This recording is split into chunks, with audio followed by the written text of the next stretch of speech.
Okay, well, let's start with the overview of current week. Progress with V2 being done.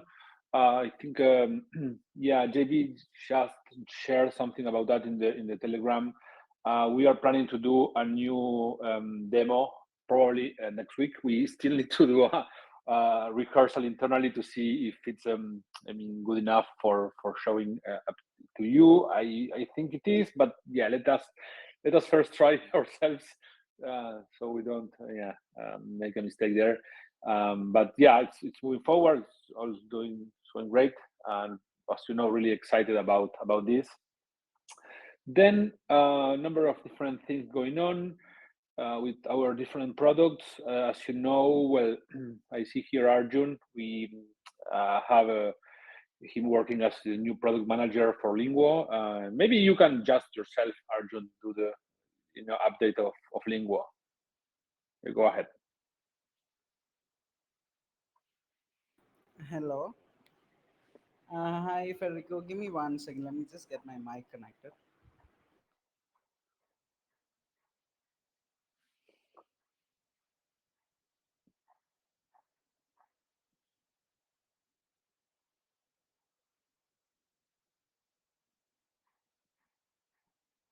Hello. Can you hear me now? Yeah. Yeah. Hi, guys. So, a quick update on Lingo. We've had a bunch of translations that went up last week. So, we're just waiting for somebody to pick that up and get started. You can get up to $500 on that. So, all the best eventually. Right now, it's at around 25 ish. So looking forward to that. If anybody has any ideas related to Lingo or just getting the word out there, do hit me up. We'll be doing like a campaign once we relaunch with more translations up as well. So looking forward to that. Yeah, and also, I guess if you have good ideas for, texts that require translation, that would be of use for, of course, for Kleros, but also for the broader Ethereum ecosystem. We could also use those for trying and Linguo. We are, as you know, well, subsidizing from the cooperative the submissions, so there is work to be done by translators.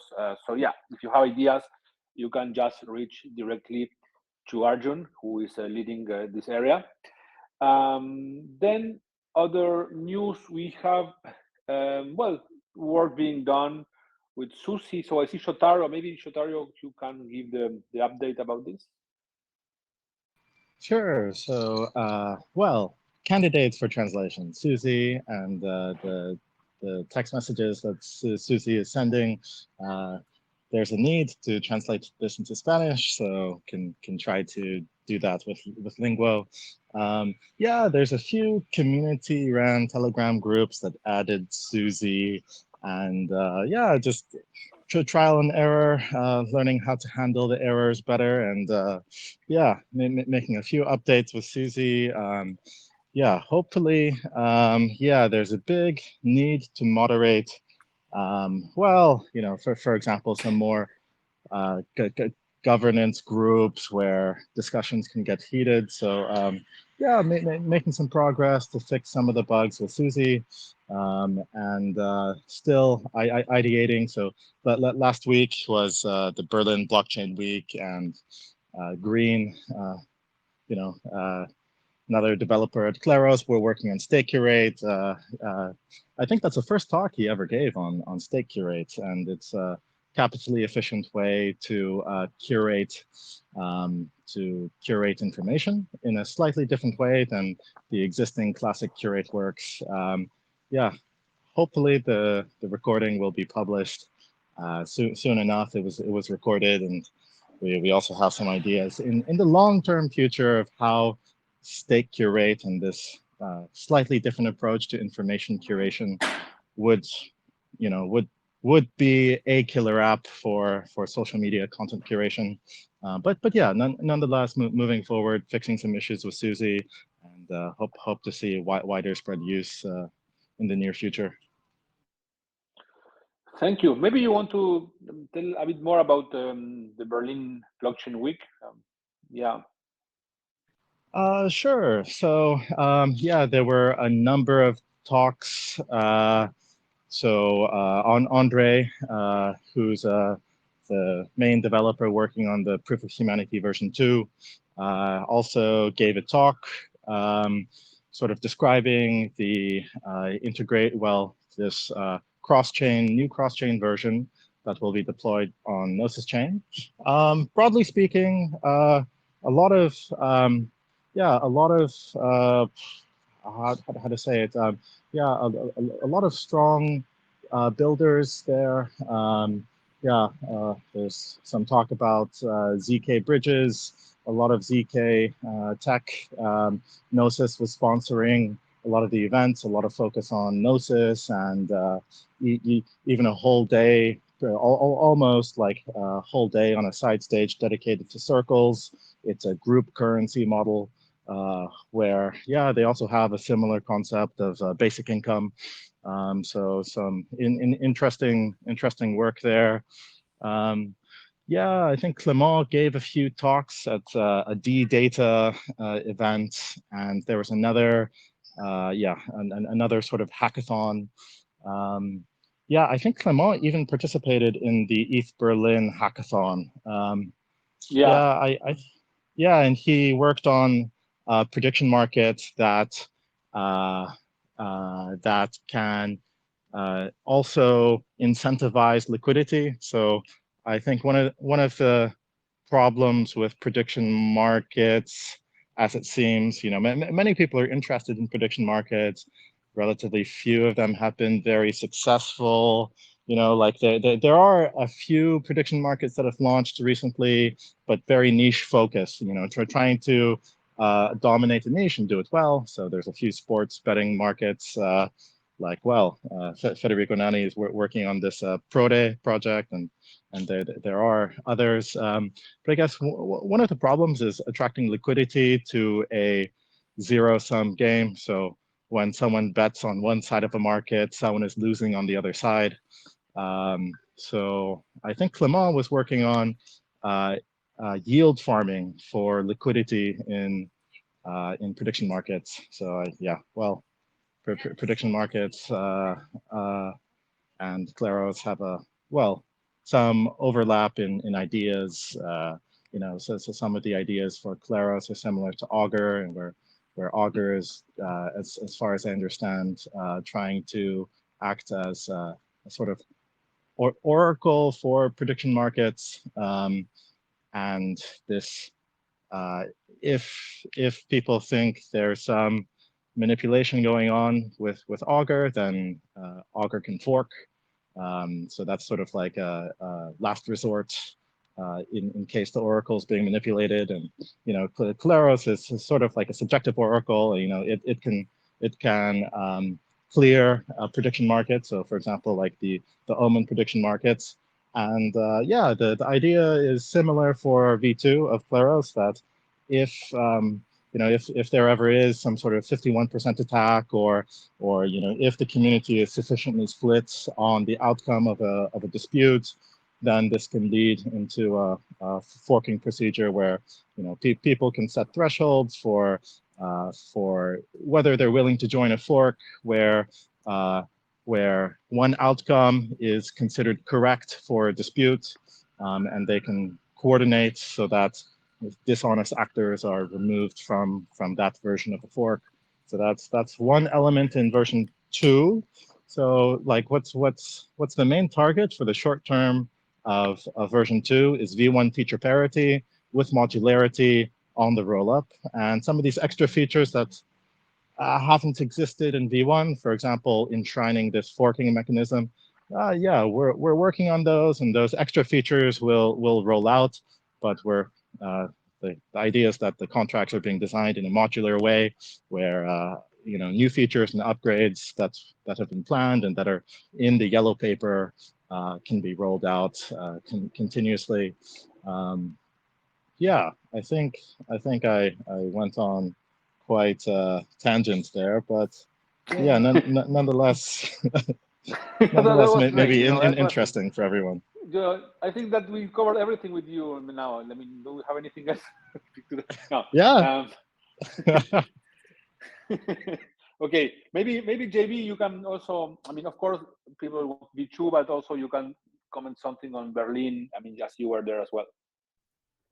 Yes, so I've just arrived. I have no idea if I'm going to repeat what's been already said. Yeah, so for V2, are we are planning a demo next week. Right now, we are mostly focused on putting together the front end for the demo, and also that's, I guess the effort right now is on two fronts ahead of the demo. One is the UI of V2, and the other one is having a good, realistic dispute. And we decided to go with the tag registry of Curate. But actually, it's the same amount of work if we to get the tag registry working as actually any Curate application. So if we can do this, we actually have every Curate app. Yeah. So, and as a backup plan, we also deployed the dispute resolver just in case, but we'd rather go with Curate on Arbitrum. And yeah, we just had this surprise this morning that suddenly the graph stopped working. It was very interesting because we had two developers working completely independently, both trying to deploy a subgraph to the same network around the same time, not talking to each other. They both ran into the same issue. And we started reaching out to the Discord of the graph, and a few other people reported the same issue, and it seemed like the graph overnight decided to pull the plug on their indexer for Arbitrum Rankeby, and they are going to announce it tomorrow, apparently. So yeah, that was unexpected, not helping. And we that's not going to stop us. I mean, we should never be stopped by the graph anyway. So we are either going to run our own indexer somewhere. The Graph Ninja. The graph. Sorry. We call it the Graph Ninja. Yeah, exactly. Yeah, the independent version, the free version. Yeah. Right. Yeah, yeah. So it's not going to stop us, but yeah, we do need it right now. And yeah, I mean, once again, maybe yeah, we keep our minds open for alternative solutions to the graph. Right now, in the short term, we are not trying to build any alternative solution, but yeah, it's good to know what are the solutions, alternatives out there. What else? Yeah, maybe just heads up that the bridging, we are keeping the bridging out of scope for this particular demo. We talked about it in the previous demo. We'd rather really focus on the arbitration side of things for this particular demo, and yeah, and the UI and the cost savings. That's the big focus of the demo. Awesome, thank you. So apart from that, we have a bunch of cool conversations with projects to integrate. I mean, I'm not in liberty to, I mean, openly say which, but I mean, if this keeps moving forward, I'm sure you will like all this. And then today, or yesterday, actually, we launched the new batch of the fellowship after many hours of interviews and many pages of reading proposals. I will let, I see here, Abir and maybe Jamila comment a bit on this. Hi everyone. Yeah, yesterday we had a call with fellows. It was very nice to see everyone together And yes, yesterday was the official start of the 6th batch of the fellowship. I think we have, I don't know, like around. I don't want to lie. I don't know the exact number because we need to count actually. We have like I don't know, around 15 participants. 16. 16, yeah. I mean, That's a lot. that's a lot of people, and you know, those are like the best that we selected out of big number of applicants. And yeah, I'm very excited, and we plan to have monthly meetings. And I mean, that's my first batch that I like you know, form part of organization. But Federico said that this time there were so many applicants that were, you know, kind of way more qualified, way more knowledgeable than maybe previous batches even. And it's just so amazing to see people so genuinely interested in decentralized justice. And yeah, I think it's quite exciting. We actually have one fellow with us on the call right now. Here, Roberto, you want to introduce yourself, maybe talk about what you will be doing over the fellowship, say hi to everyone. Hey everyone. I don't know if you hear me okay. Yeah. Yeah, we can hear you. Awesome. Well, yes, I'm part of the fellowship and I'm super excited to be part of it. I'm Roberto Peña from Mexico, and well, I'll be researching. I'll be making a deep dive into DAOs and into, from an institutionalized perspective, what are the main institutions that conform DAOs today, and what does success, how does a successful DAO look like institution wise? And yeah, I'll be super excited to share the next 6 months with the team and the community, and hopefully we'll learn a lot from each other. Yeah, I mean, let me just add that this is an interesting topic. I mean, institutional, I mean, ideas about DAOs are going to be really, really big in the future as more and more DAOs will require constitutions, and we think that Kleros can play a big role here. If you are interested in this, you can watch Jimmy Ragosa talk the ETHCC conference in 2021, where he spoke about division of powers in DAOs and how Kleros could help there. So yeah, this is Roberto's research is going to be touching on those elements. So yeah, Abiyar, you can continue.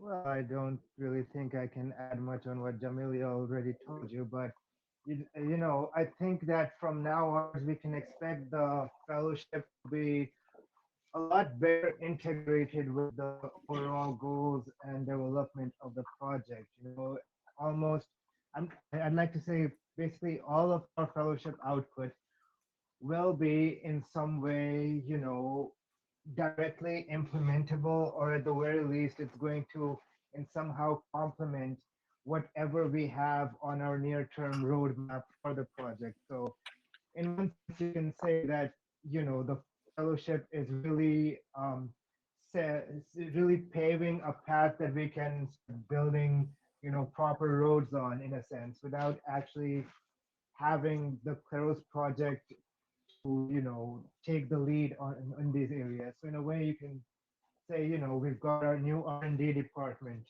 which is which is going to help build the project a lot more efficiently. So really excited about that, you know, and I'd really recommend everyone keep an eye out for what the fellowship will bring in the near future.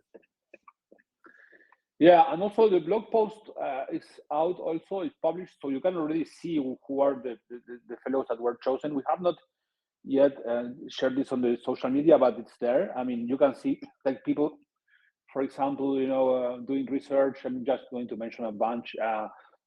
So there is people who are going to research insolvency procedures in DAOs. There's others who are going to address decentralized content moderation. As you know, we'll have Susie, and so there's people who are going to work on that, and people researching AI applications into Kleros, and how to use different tools to reduce potential biases that jurors may have in courts and in decision making. There is others who are going to work on a tokenization of real estate. So as you know, we are quite interested in everything related to real world assets, and this is research that is connected to that interest we have. People who research the application of Kleros in the context of China as well. People researching, if you want, a more theoretical element. So there's one researcher who is a philosopher from the US, and he's researching Kleros from the perspective of social epistemology and how you can, also it's connected to reduction of biases. Jackie, one of the fellows, is researching how we could use Kleros curation to find, to curate a list of expert witnesses that would be potentially acceptable in court in the US. So, well, she's a lawyer, or she's I don't know if a lawyer or she's finishing her law. She's finishing her law studies at the George Washington University. Yeah, she's going to research. So we have a bunch of other really cool research topics. You can read it on the blog post, and you can see who the fellows are and what are the research topics. Others are going to do research on insurance. So yeah, I'm not going to take all the time to just go through this. It's on the blog post and it will be soon shared on social media. And so yeah, super excited about this. And let me now give the word to William. Yeah, go ahead. Yeah. So I'm also very excited to see what all the fellows will do. I mean, like some of them are, touching on like particularly like the AI researches and stuff, and such. We'll touch on things that are, relevant to what I think about how to design the arbitrator to be resistant to attacks and, interact well with game theory. So in terms of what I've been doing recently, I'm still preparing my presentation for DevCon in a few weeks, which is based on my ongoing research on how soulbound tokens can be integrated in Kleros. I have this vision that you could sort of adapt Proof of Humanity to like award soulbound tokens to people with certain kinds of expertise. Where you join like a curated list saying that I have such and such expertise, and then that's like a challengeable claim. But then you could also turn that around and integrate it into Kleros, where in some courts, you might only be able to stake if you have this soulbound token, this badge saying that you were an expert in the type of case that court is judging. And then there are interesting questions that generalize thoughts in the sort of decentralized society paper by Glenn Bay, Vitalik, and that person from Flashbots, that their sort of main application that they go into detail on in their sort of heavily mathematical appendix is how to structure quadratic funding in a way that you can draw from a diverse set of, like that you can particularly subsidize and give good matching contributions to proposals that have very wide support among people that are anti-correlated, as represented by having very diverse soulbound tokens. And then there's sort of interesting parallel questions in Kleros about how can you draw juries in cases that have very sort of anti-correlated points of view, get diverse perspectives. This could be like an extra layer, 51% attack resistance. So keep an eye out for my DevCon talk in a few weeks, where I'll be talking about all of that. Awesome. Thank you, William. Since we are speaking about DevCon, maybe I will let Annabelle comment a bit on our plans there. You go ahead. Yes. So we'll have, we are going to publish this probably until early next week, rooftop party on the 11th of October. With doors opening quite early in the afternoon, around 5 or 6 p.m., so we can have a sunset together, have some food, meet after the first day of the main event, and just meet with you guys if you are joining DevCon. It would be a pleasure to have you there. I can already take the guest list for that if you'd like to. Be sure to be able to attend. The space is with limited capacity since it's a rooftop. And yeah, that's we are going to also welcome 2 DJs from Bogota to give us some good music until 1 or 2 a.m. In the space. So yeah, you will see the venue soon is quite nice and very friendly as usual with our events. I'm looking forward to see you there. Absolutely. So yeah, feel free to, send us your contact for signing you up if you're going to DevCon. And 2 final things. One, we already started uploading and publishing the videos of, we have the incubator, and so for the incubator, we developed a bunch of materials on how to build a Web3 project based on all of the learnings we had at Kleros in the 5 years have been working on the project. And the good things that we did and the mistakes we made, also everything is going to into this incubator program. And so at some point we decided to open source all this content to help the wider ecosystem. And so already published 2 videos. They are on YouTube, and you can, if you are building on Web3, you can go there. And the first one is on overview of Web3 and why it's different from building Web2. And the second one is about strategy design, how to design your strategy for your project. So if you are building a Web3 project, and especially if you are a founder who is starting, take a look. Maybe you will find some cool things that you can learn there. And if you are Spanish speaking, already the first video is already also in Spanish. So because I recorded it in Spanish, and my intention is to try to do it in both languages for wider access for everyone. Also, the video, the first video in English already had like 200 views, which is quite a lot for, it was up for 10 days, and it's quite specific. It's just for people who are really building. So it's got quite some traction, to be honest. So yeah, you can go there, and this is the first course we are developing at the Kleros Academy. The incubation applications are still open, so if you want to apply, also feel free to do it, and we can interview your team. And the incubation will start in November, so you can go to kleros.io/incubate. I think that's about it for this week. I will just maybe let John, do you have any comment or stuff about Proof of Humanity or anything else you want to add?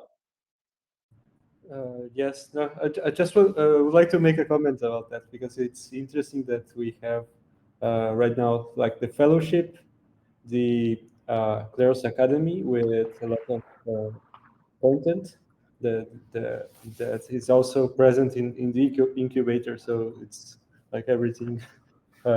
We have a lot of fronts on teaching how to build in Web3. And so about Proof of Humanity, there are 2 proposals right now, and as many of you know, there's a lot of not very positive climate in the DAO. So that's an euphemism.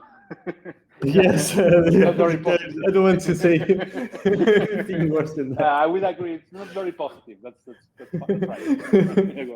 Sorry. So there are some people proposing to fork the protocol and maybe pursue different visions. So that's also being discussed. And if any of you has any opinion on that, you're also welcome to share that on the forum. So, but right now there are 2 proposals: one for removing quadratic delegations. Sorry, one for implementing quadratic delegations, which highly reduces the voting power of people that delegated their votes on Proof of Humanity. So I recommend to vote no on that because there's a lot of people that are not very active on governance that will be see their voting power like greatly reduced, and the proposal actually doesn't accomplish what it says it will accomplish, because there's still a lot of ways to bypass this this barrier to get your voting power to be tallied in full.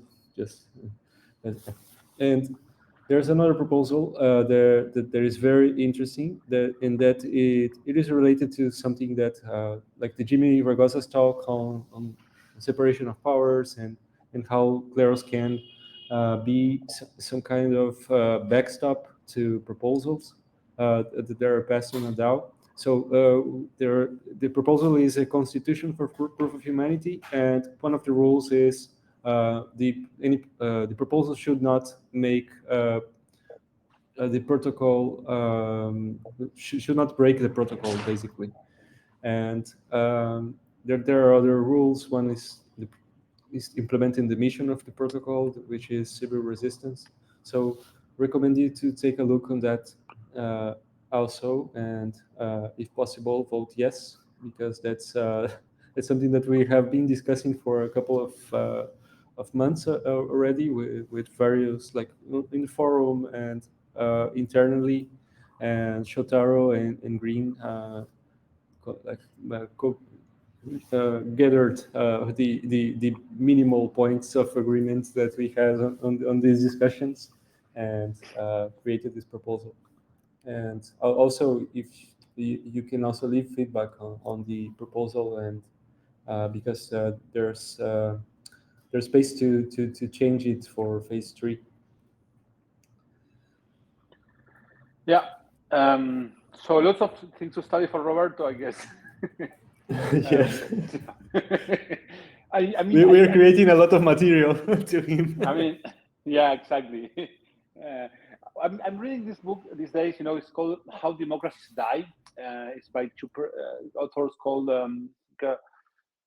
Daniel Ziblatt and Steven Levitsky, and it's about they do a quite thorough study of different regimes in the world, and how, so for us to learn a bit more about what what works and what doesn't work from the experience we had in the past, which is mostly from states, and also corporations, and corporate governance is also a big thing here.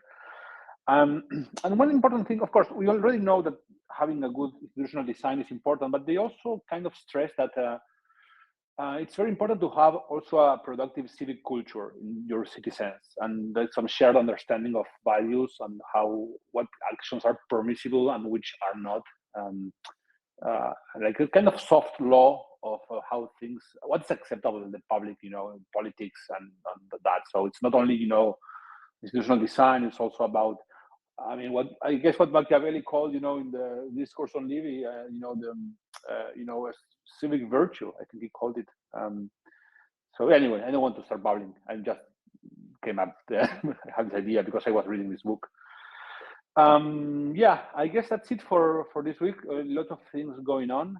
I don't know if you guys have any question for us.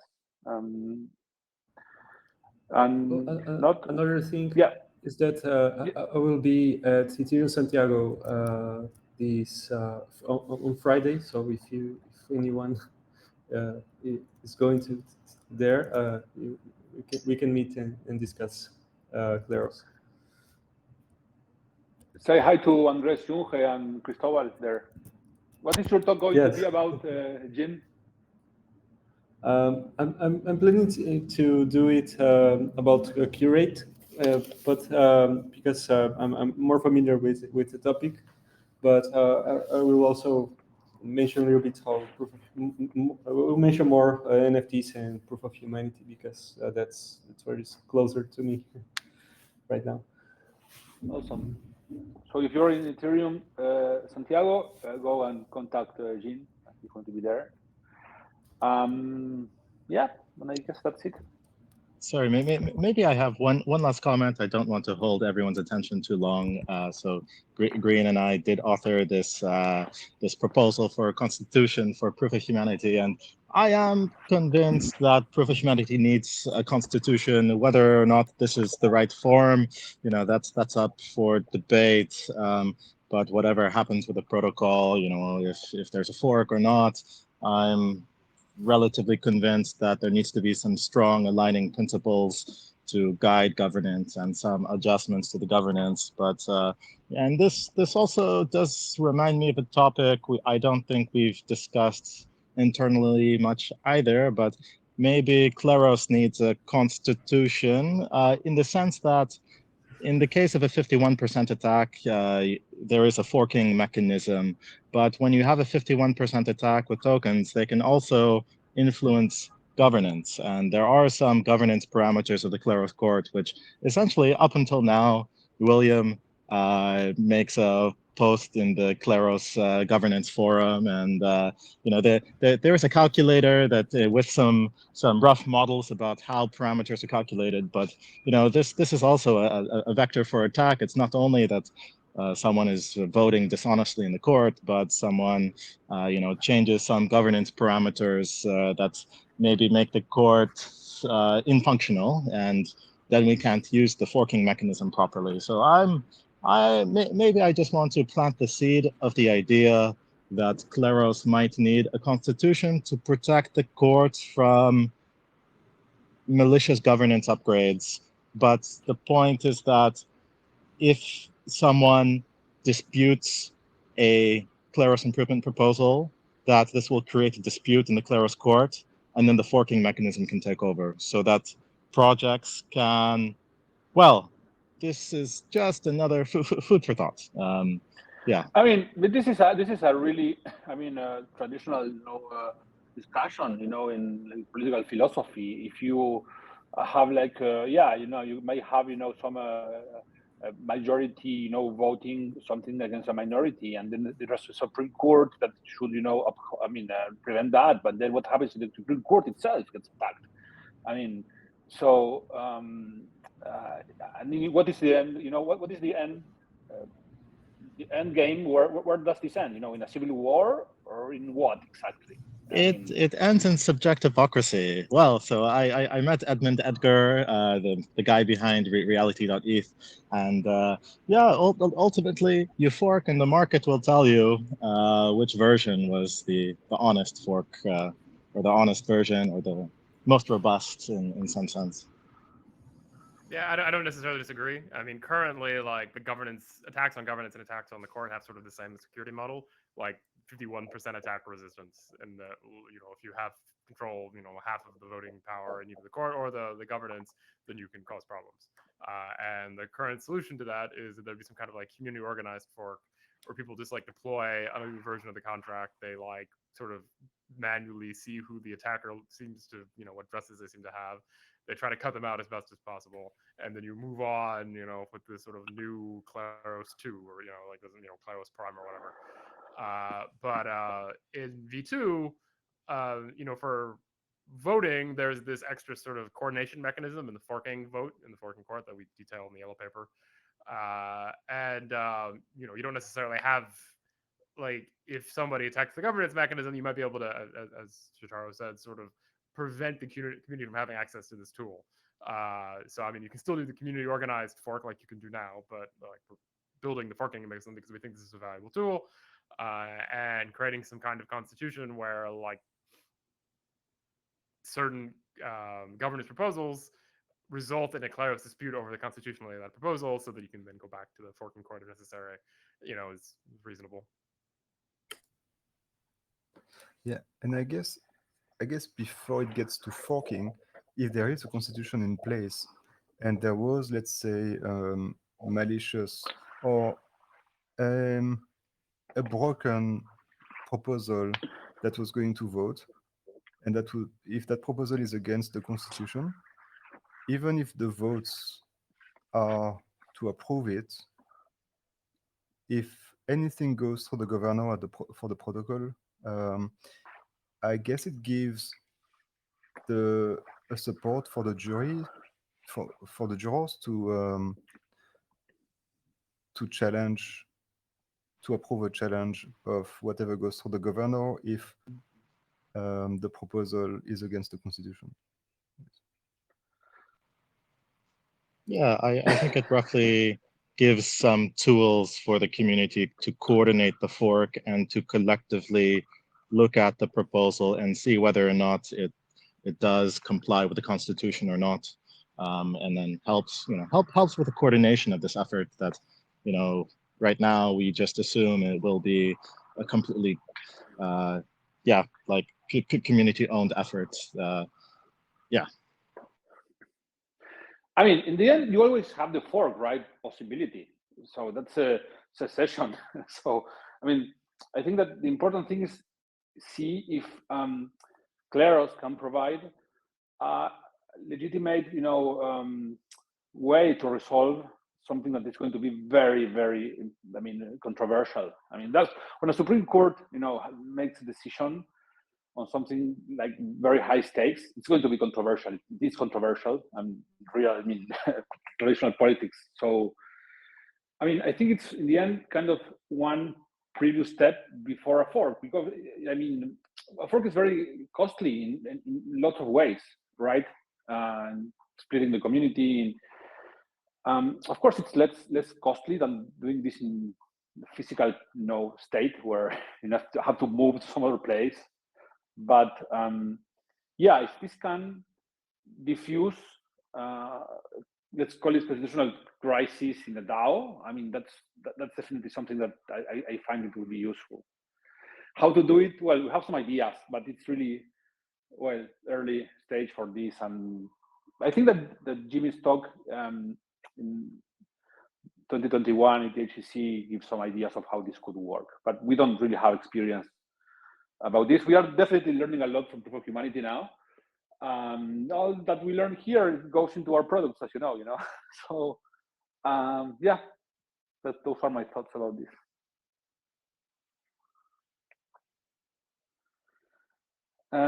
Well, and I guess that's it then for this week, guys. If you don't have any other question. Okay, well then you can claim your POAPs. Awesome. Bye-bye. Thanks See a you next lot, week. everyone. Goodbye. See you. See you Bye, guys. everyone. Bye. See you. Cheers. See you.